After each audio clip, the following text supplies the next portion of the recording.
Fundamentalis, satu, kerdilkan mereka, dua, jauhkan mereka dari masyarakat, kemudian ketiga, yaitu bidik daripada para tokohnya. Kalau bisa dirangkul, dirangkul, kalau nggak bisa dirangkul, dipukul. Bisa dipeluk, dipeluk, nggak bisa dipeluk, digebuk. Maka itu fundamentalis dan tradisionalis tidak boleh bersentuhan, harus dijauhkan, bahkan harus diadu domba. Nah, ini yang terjadi di Indonesia saat ini. Bagaimana supaya dua kelompok ini diadu domba? Nah, kenapa ini yang harus diadu domba? Karena kelompok fundamentalis dan tradisionalis ini yang pengikutnya paling banyak. Kalau yang namanya modernis, kelompoknya tidak seberapa. Modernis dalam pengertian rent corporation.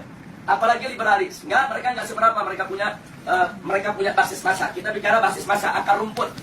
Nah, yang memiliki basis massa akar rumput yang sangat kuat hanya kelompok fundamentalis dan kelompok tradisionalis.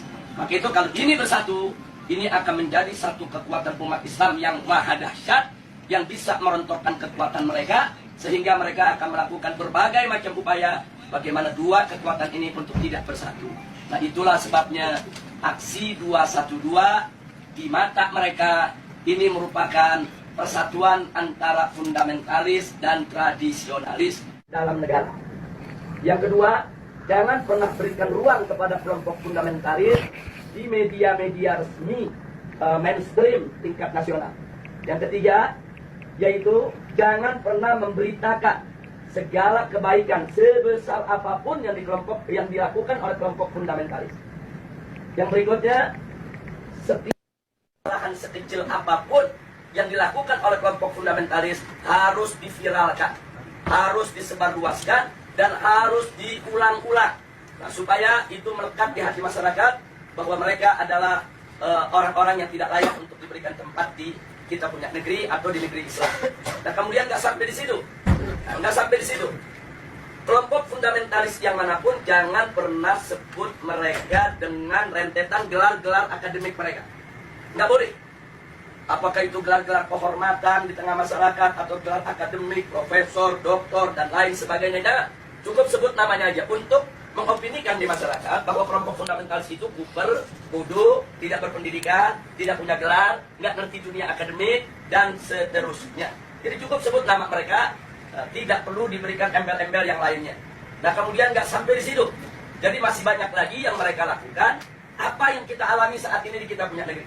Nah, bagaimana para habaib, para ulama kita, bagaimana tokoh-tokoh kita di Majelis Ulama Indonesia, yaitu mereka kecilkan, mereka lecehkan, mereka hina-hina. Bahkan mereka mencoba mencari kesalahan-kesalahan, bahkan kalau nggak ada kesalahan, ya buatlah fitnah-fitnah yang bisa diterima oleh masyarakat tentang mereka.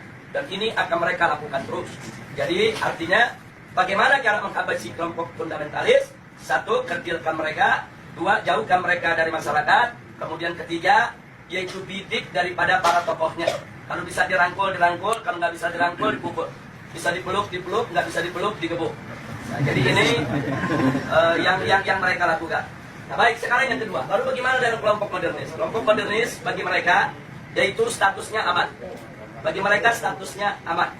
Nah, aman, statusnya aman, sehingga perlu diberikan ruang.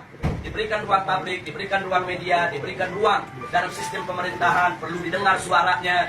Dan kalau ada dari mereka yaitu punya kesalahan, tutup itu kesalahan, jangan diviralkan. Kalau mereka melakukan kebaikan, sekecil apapun kebaikan, maka itu harus diviralkan dan harus disebarluaskan. Dan penyebutan nama mereka harus lengkap dengan segala macam rentetan gelarnya, gelar kehormatannya, dan seterusnya, dan seterusnya. Jadi posisi mereka dianggap aman. Nah, kemudian yang ketiga, kelompok liberalis. Kelompok ini mereka berikan status sangat aman. Nah, kenapa diberikan status sangat aman?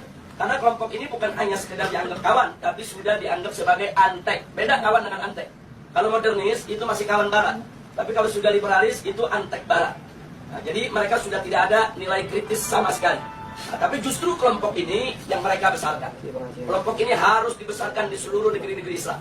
Jadi bagaimana caranya kelompok ini bisa berkembang? Berikan ruang, berikan finansial, berikan tempat, berikan kesempatan di media, di TV, di radio, di surat kabar, dan lain sebagainya. Kemudian pendapat-pendapat mereka viralkan, seolah-olah itu merupakan pendapat daripada masyarakat Islam internasional, dan seterusnya. Dan libatkan mereka, undang mereka, kalau ada konferensi-konferensi internasional di mana saja, untuk lebih memantapkan posisi mereka di tengah masyarakat.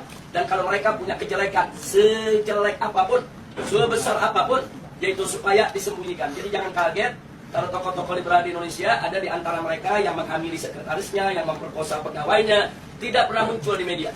Jadi semua harus ditutup, tidak boleh. Tapi kalau mereka melakukan kebaikan sekecil apapun, maka kebaikan itu harus terus, yaitu dieksplorasi untuk kemudian diviralkan, disebarluaskan ke mana-mana.